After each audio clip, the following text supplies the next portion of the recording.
What does it really mean to be free? Is it being able to have your own place and drive your own car? Take walks in the street wearing whatever you want?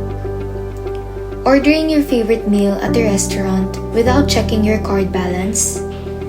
Watching your favorite series all night? Getting out of your high school? Graduating college? Graduating graduate school? Being able to open up to your loved ones about how you feel? Being able to write a post about your political views without the eyes of the authority? To some, freedom means being able to eat 3 times a day. It means being able to have a complete set of uniforms for the week. They don't have to do the laundry at the end of the day.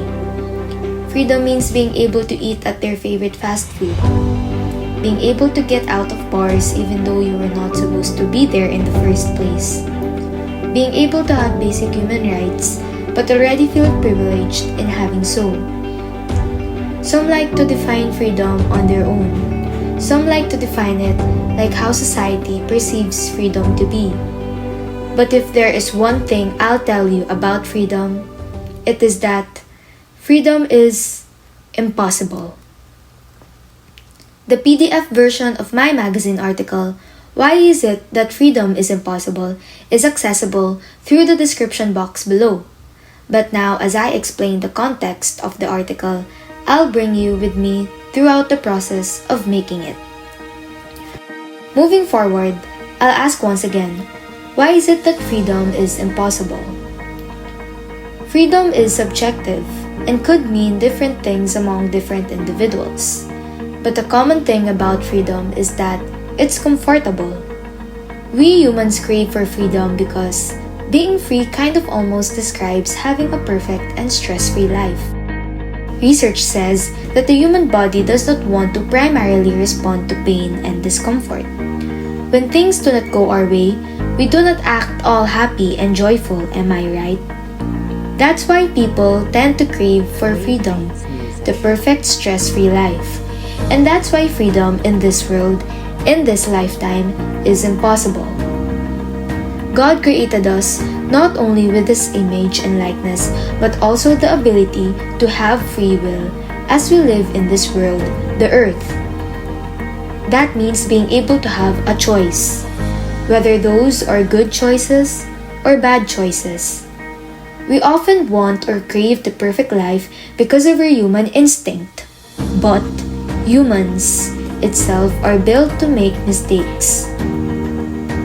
We are bound to fail, to experience pain, to be rejected, to make the wrong choices at some points in our life.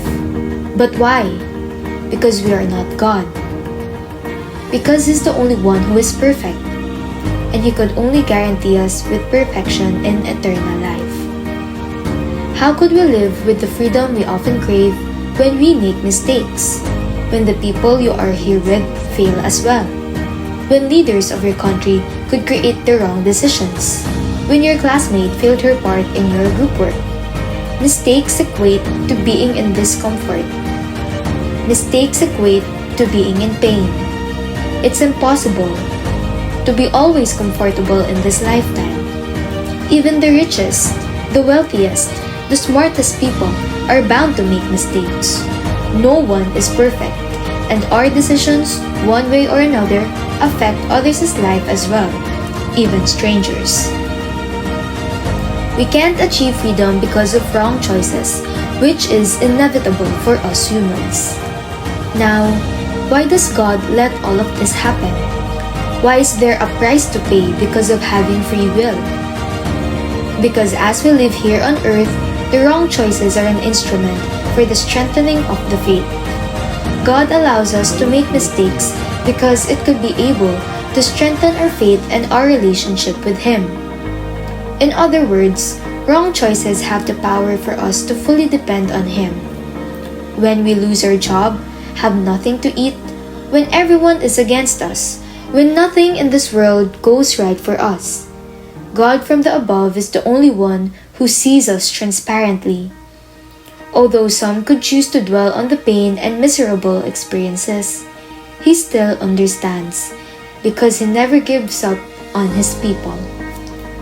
But when we realize how to depend on God and our faith, that does not guarantee a life of freedom. As long as you're here on earth, you'll continue to make mistakes. The ideal cycle is to fail, to be rejected, make the wrong decisions, turn to God, try to do things better, strengthen your relationship, then repeat, with much more wisdom and dependence on God each time you repeat the cycle, making you a better person as you grow old in this lifetime.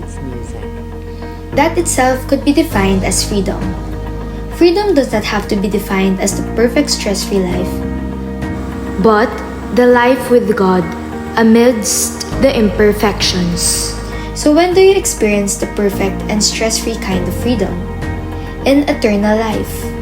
Freedom is possible with God at the above. But no journey is easy. That's why we need to work humbly and hard here on the ground first, strengthening the faith and relationship with God before joining Him in the clouds when our time comes.